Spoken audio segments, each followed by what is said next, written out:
Hello, I'm Colin Green, and you are listening to Spike Pit. Here we go then, folks, delving once more into the archives, following on the theme of chatting with old buddies. We heard from Frank Turfler recently, and this time, my old mate Spencer, aka Thrall, and we're engaging in a little bit of light Osseous, his RPG. It's a really fun recording, let down a little bit by the audio. I don't quite know what I did, but it was it was not big and it was not clever. But hope it doesn't mar your enjoyment too much. Please enjoy. It's a momentous occasion this evening. I would like to welcome Spencer Game, aka Free For All, into Spike Pit. How you doing, Spencer? Hello, Colin. I'm doing very well, thank you very much. Now, we've got something special lined up. I say lined up, that's in the loosest terms of lined up. We're talking about Osseous, and it just so happens we've got the creator of Osseous with us today. Spencer, have you got an elevator pitch for Osseous? So I wanted to make it a simple core mechanic or mechanism, if you prefer, Colin. I know you do. Oh, I don't mind. And strictly 2d6 because it was for Arneson appreciation. Yes. And I didn't want to have any opposed rolls or advantage and disadvantage. Okay. It's all player facing. Not necessarily. I suppose it is. I've not really thought about that. But the GM don't roll, does he? Yes, you just give things a challenge tier, and then you roll against that. So, yes, you know more about it than I do, Colin. Well, you know, I do. I try and do my homework, mate. You know, I try to be a good student.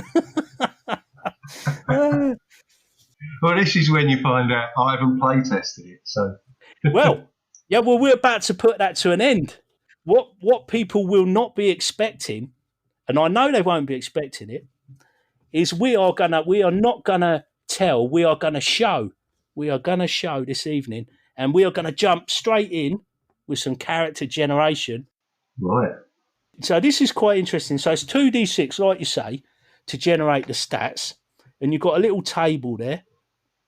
Basically, you can get anything from -2 to +2, and I'm guessing that is because you're on a 2d6. You can't go crazy, can you?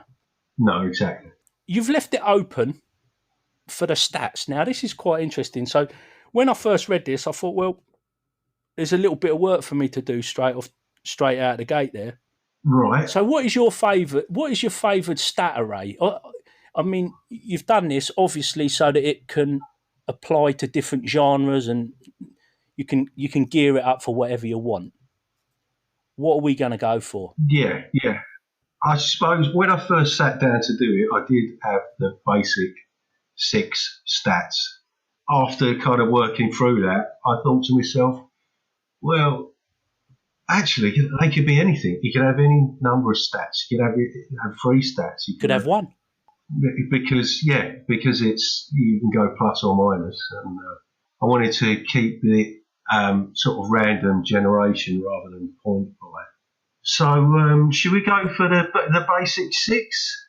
I reckon that's a bit boring, mate. Is it? That's all been done. We need 3 special stats for one night only. Right. Okay. Then on the spot. Let's think ahead a little bit. Have you got a sneaky suspicion of what sort of? We'll play out a little scene to test out how the challenges and that work. Where do we think? What do we visualize this character doing and getting up to? I mean, my default is like an urchin, as you know, urchin stroke barra boy, market trader, used car salesman, anything like that. Yeah. Well, I'll tell you what.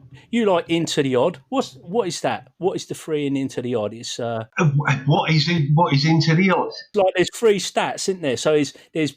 Oh, I see what you mean. Yeah.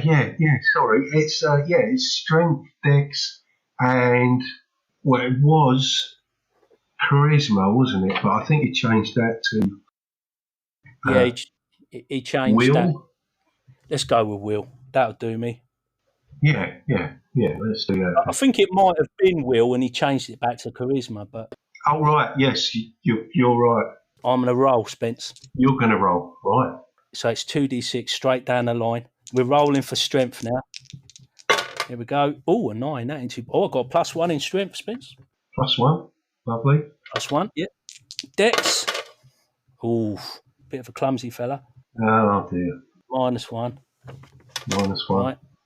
-1. And then, still not. Nearly there, but he's got +1 in will. So that's quite a good character, really. That's all right. So then we've got 2 points. Oh yeah, we've got 10 health points, and you've kept them quite abstract. Yes. That they can mean anything, can't they? Really, fatigue or stress or whatever you want to call it. Yeah.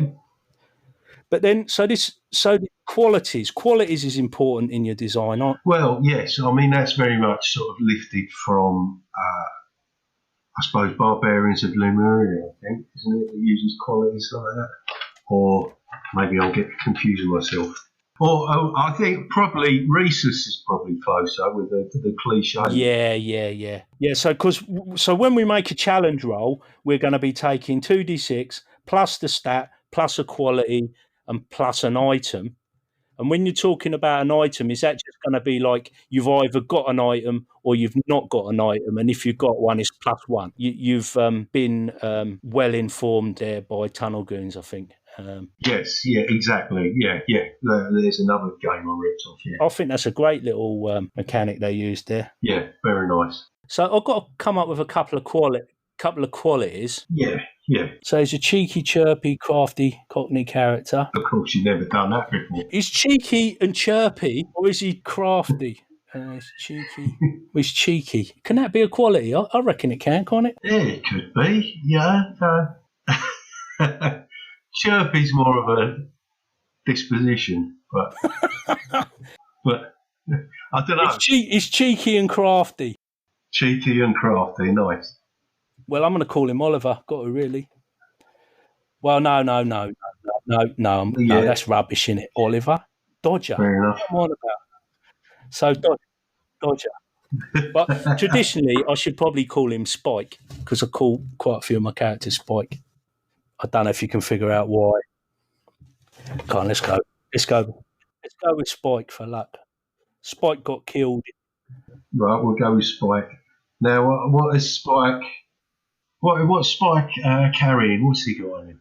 I reckon he's got a big old screwdriver. You know, like one of them big old flat-headed screwdrivers, like the massive ones that you've never seen the screw big enough for the screwdriver. The old man's always got one knocking about in the bottom of his toolbox, and he uses it for like virtually everything. Right. And it's got a bit of a wobbly wooden handle on it. So he's got that. So how much stuff can I get? Well, actually, yeah, I was just looking at this. What I should have asked you before then was what motivates your character? What are his desires? Well, I feel like it would be reasonable to think that next year he'll be a millionaire. Next year it's always next year that he'll be a millionaire. This time next year, yeah. This time next year, yeah. Right, okay. He's very I'm very original right. with this design. Right, a millionaire. No, this is good. He's got to have aspirations. And his background. Has he had an honest job? Is he, you know? Because he's quite cheeky and crafty, I reckon he did have a pretty decent job, but he got fitted up for a crime he never committed. I reckon some low-life toe rag stitched him up. Right. Stitched him up, and he lost his job. and consequently, he's fallen on hard times. I mean, he was never on, he was never really up there, but if he'd have been left to his own devices, it'd have been fine. But see, jealousy, the jealousy of his competition saw him get stitched up. So where would he work? He just needs a steady little job. What would be a steady little job for a young fella there? Yeah, I'm just trying to think some kind of what industry he might be in. You know, in a, I don't know, like on a factory floor or something, or. Do you want to go a bit dystopian? Yeah, we can go dystopian. Yeah. I was going to say, let's say he was an apprentice, heating and ventilation kind of guy, you know, like the Mario Brothers or something, doing a bit of plumbing and all that sort of stuff. Nice. So potentially, if you got good at it, you know, you could be a full blown engineer, and the world potentially would be your oyster in a kind of dystopian type of way. So it took a little turn for the dark. It took a little dark turn, I feel. Yeah, no, that sounds good. So, what have we got next? Well, I suppose you can roll 2d6 for your coin. Okay, roll 2d6 for my coin. I've got 8 coin. So I've got a big screwdriver and probably like one of them plumber's tool bags with the rope handle, adjustable spanner in there, mole grips. So like a little set of plumber's tools, bit of lagging, a bit of sort of like gaffer tape. Well, I guess well, considering for this session, I suppose, if you want to call it that. Yeah, it's a session. It's definitely a session. Yeah, right. We can. You're definitely GMing. Thanks. We can go for the old. Let's say you've got sort of 5 or 6 items, and you've got what you need if it fits in with what you may have. If you can argue for having an appropriate tool for whatever you might require, then we can do that. Yeah, gotcha. Bang on. Now I think that seems most appropriate. That's basically the character, isn't it? Really? Well, yeah. Just following on from the rules. I mean, the only thing you might say is throw him like a boiler suit or a set of overalls of some sort and a pair of safety boots. Yeah, overalls, hobnail boots. So how would we do this now? If you was teaching this to someone, would you go through the challenge roles now? Perhaps explain how that works. Yeah, probably. Let's put you in a. Well, I mean, basically, the challenge roles are just a target number. You've got easy, moderate, tough, daring, and heroic, and you roll your 2d6 and add your bonus for whatever attribute you're calling up. Yeah. So for example, at the minute I've got +1 on strength. I've got cheeky and crafty as potential qualities, and then maybe one of my things like an adjustable spanner or my big screwdriver or whatever may or may not factor in, and that'll give us a number. Yeah. Because we're only really rolling if there's potentially something going to go wrong. Yes. None of this. Yeah. Only if it's interesting. If you fail, the amount you fail by is the harm you're subject to. Yes. Now you put a little tweak. You put a little tweak in here, didn't you? Because if you're on the number, I noticed that's like a success with cost type of idea. That's right. Yes. Yeah. Because I figured that. No, I was just thinking. Quite often when you're playing a game, it's like, oh, is it roll under or is it roll over, or what happens if I roll a number? So I figured I'd make that a yes, but. I know it's only a small thing, but I thought that was quite a good little idea in here that you added. I thought that was good, and you also added a double 1, didn't you, as a kind of critical fail? Yes. That's a serious mishap potentially. Yeah. And a double 6 is a crit success. Yeah. So the crit success it's the best possible outcome, and it's regardless of any other factors. Yes. Yeah. Now armor You got armor absorbs physical damage. Now, would these like his personal protective equipment probably give him like maybe the equivalent of a 1? Yeah, I would say that was light armor. Yeah, can also say that your armor has essentially its points are also a quality rating. So Yeah. if you are critically fail while you're doing something, then you lose a point off of your armor, assuming that it's something that involves your armor to be involved in what's going on. Yeah, so as I stand, basically it will save me potentially once, and then it could be trashed. Yeah, yeah. And is this screwdriver? I'm imagining a large screwdriver, but would you say it was a heavy weapon? Nah, it's not. It's not as heavy as all that. No, right, no. Okay, I'm picturing something with like a sort of a 12-inch shaft on it, and a meaty enough handle that you might turn it around the other way and bump someone with the handle. yeah. That sounds handy. I mean, we're assuming that things would get violent, but not necessarily. It might be skullduggery. Who knows? Perhaps we should find out. What about you? I don't know. Trying to. Are you still working for this company, or you out of work? Are you self-employed? Let's say it's Friday night, like now, real time. It's coming up for 8 o'clock.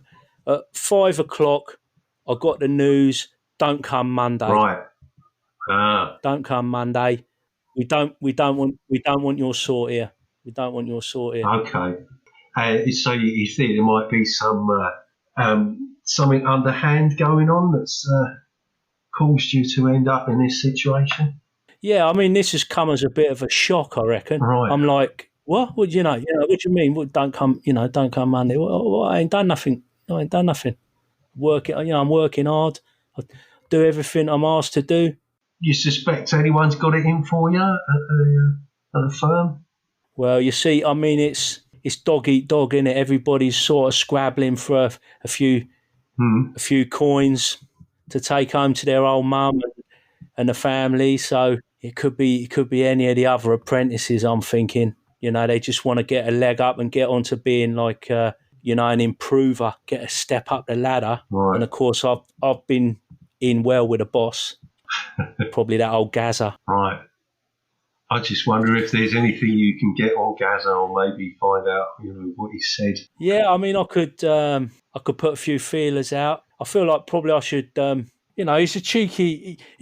Like we said, we've established he's a cheeky, chirpy, crafty character. So he'll probably just take it on the chin for now. Head out of the yard.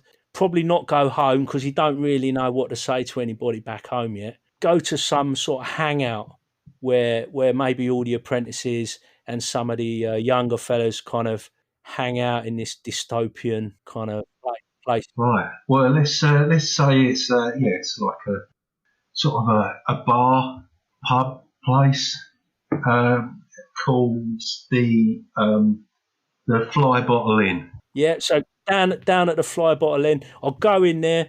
I'll have a look around, see if any of my mates are in there. Right. Maybe. So you come into the inn, and you see a couple of mates up at the bar. Tony, Jim. Tony and Jim, awesome. Right, I bowl up there. I've got my hands wedged in me overalls pockets with my head down a little bit, kicking an old bit of something. I don't know, maybe like an old discarded crisp packet or something. Whatever they have in this dystopian place. Rock up to them. Oh, Tone, I don't believe it, man. I've got the old DCM, mate. What? I thought. I don't know. Somebody stitched me up. Oh yeah. You think it might be old? Was it Gaz? Gaza was done it. I tell you, I know he's had it in for me since I started. You reckon? Because I got on. Me. I got on all right with the boss and everything. I reckon we go and sort him out, find out, and get him to own up. Get him to own up to what he's done. Because I know he's been telling lies about me. Because I'm a good worker, me. Oh, I know that. But you reckon we can rough up this little weasel and get him to spill the beans? I reckon so. Have you seen him about? Have you seen him about? Has he been in? Well, I did see him. He'd left out the back sharpish, funnily enough, pretty soon after we came in. Right, well, let's have after him. Let's get him. Let's lead the way. Right, well, okay then. I'll just nick this pint and come on, Jim, hurry up. Takes him forever to get to the bottom of glass, this one. Oh, no.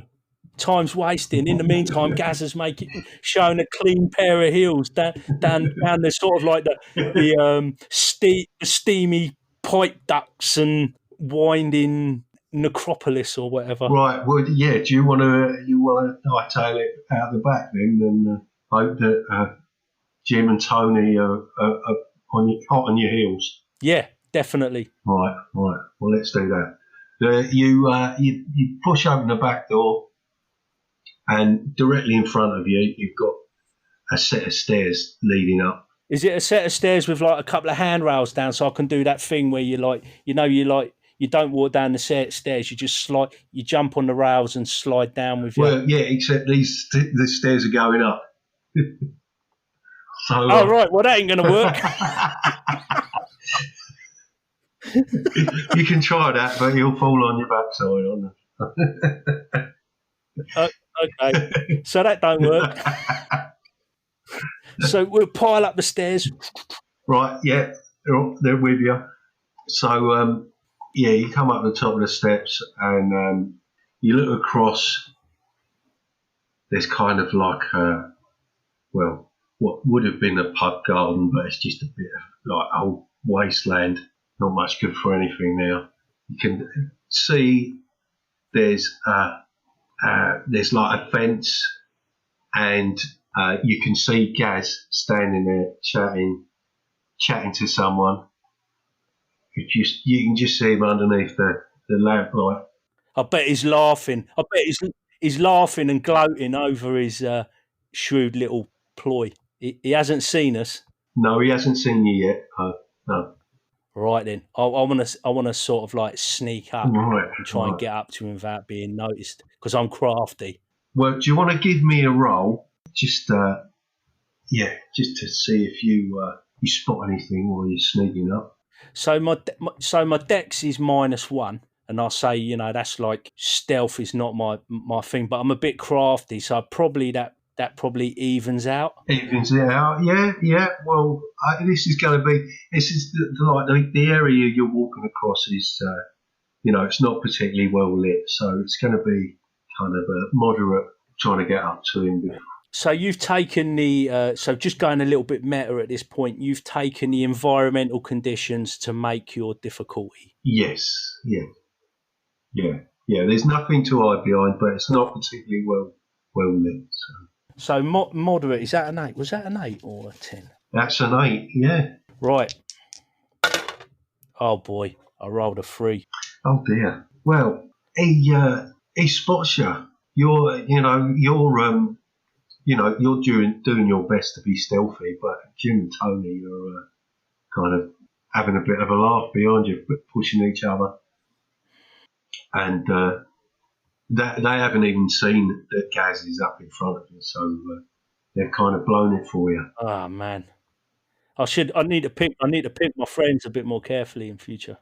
Well, what you do see is him grabbing some cash off of the person he's talking to and legging it off in the opposite direction. All right. So am I close enough to kind of intercept him? Maybe like take chase and go for the rugby tackle to the ground. Yeah, he can do. I'd say that was probably, it's going to be quite tough to catch up with him, but yeah, go for it. Or I could go into my tool bag and bring out just like a spanner that I could throw at him, or maybe just throw my screwdriver and try and clock him with it. Right, yeah. Well, let's call that a moderate then, because you're using your tools. So what would that be? Decks again? Uh, For, yeah, so it's going to be a flat roll again, then, isn't it? Because I'll get one for my tools, but minus one for my decks. yeah, okay. Yeah. We'll call it a flat roll. Oh, What you got? so I've got a 6, which is a bit pants. Right. Yeah, unfortunately, your screwdriver flies off into the darkness. No indication that it's connected with anything, and he continues running. However, the fella he's grabbed the money off is standing there trying to figure out what's going on. So he hasn't moved. I'll go over to that fella. I'll say, "Oh, mate, I did what I can. I see him taking that money off you. Do you know him? That's Gaza. He's a toe rag. He stitched me up." Yeah, well, I think he's just stitched me up too. I'll say to him, "Well, how about we get our heads together? We'll go back to the bar. We'll get our heads together, and we'll see if we can't think up a cunning plan to bring him down. That Gaz has been pushing his weight around way too much around here, and I'm out of a job. You're out of pocket. I reckon we could figure out a good way to stitch him up." I'll tell you what, give me a roll. Give me, just give me what was it, wheel? Will, yeah? Give me a wheel roll, and you can add crafty to that as well. And this will be, this is a moderate roll. So I got +2 on this. Oh man, I tell you, the dice gods are deserting me today, Spence. So What have we done? I've got a 5 with my bonus. That's about the third 3 in a row you've rolled, isn't it? There ain't a sort of like a polluted, oil-infested canal running nearby here, because I think I might just throw myself in it. Tying up. Well, surprisingly, surprisingly, this fella's like, yeah, okay, that's a good idea. I'll come with you. Is there a drink in it for me? Yeah, I suppose so. I mean, it's all going to come out of this week's wages, and it's the last wages I'll get, but, wow, it's worth it just to see the downfall of Gaza, I reckon. We'll wrap it there. Plotting the downfall of Gaza over a few... What would the local brew be called in this place, do you reckon, Spence? Oh, it's it's called Grey Ale. Grey Ale. Yeah, I was thinking like Victory Bitter or something like that. Yeah. Oh yeah. Grey Ale is along the same lines. I think we was singing off the same song sheet there. Oh, it's called Holy Grey Ale. How about that?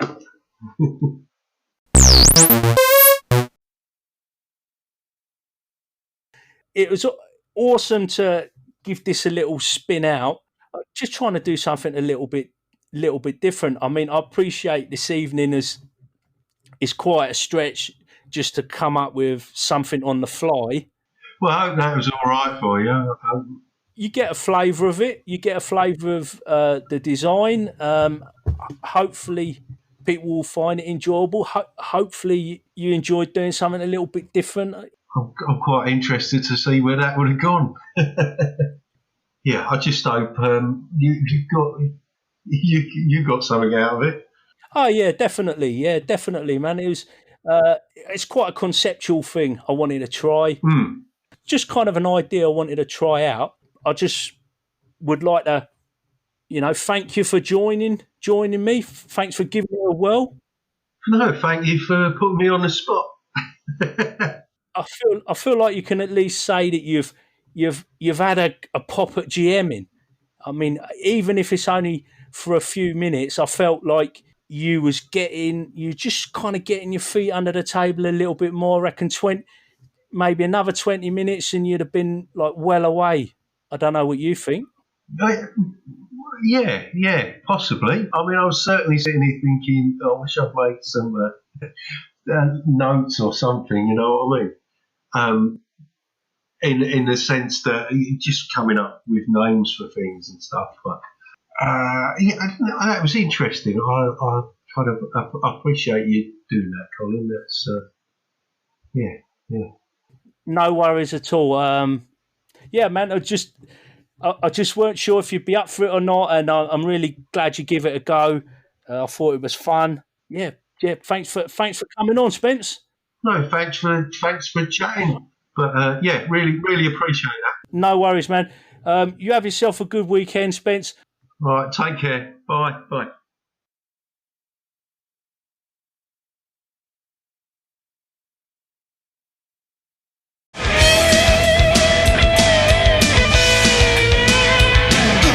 And that, as they say, is a wrap.